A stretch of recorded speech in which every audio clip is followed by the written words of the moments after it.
Hello, I hope you're enjoying your Easter season. So far, I have my whole house decorated, and now I'm going to make my Friday night dinner, which is my grandmother's tuna casserole. And as you can see, there's not a whole lot to it.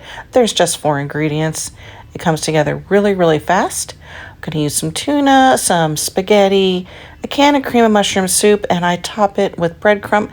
Hello, Spencer. Hi. So, the most work done in this dish is opening all the cans.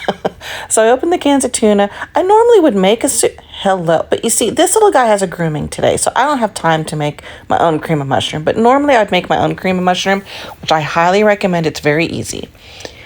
So the first step we're going to do is open the cans, and then we're going to add the tuna to a bowl.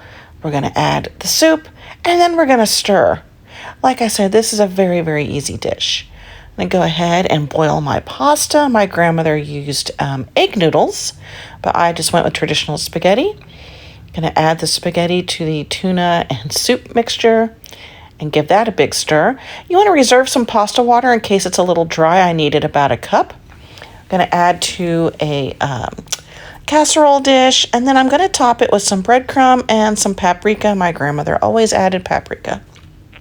I'm going to go ahead and bake it at 350 for about 30 minutes. And there you have it. It comes together so fast. This whole meal takes, 40 minutes when you include the baking. Very fast. Very delicious, very easy, simple. It makes a lot of food too. Good for a potluck. If you make this recipe, let me know in the comments. And here he is back from the groomer with your little haircut. Please like and subscribe so you can join me on my future food journeys.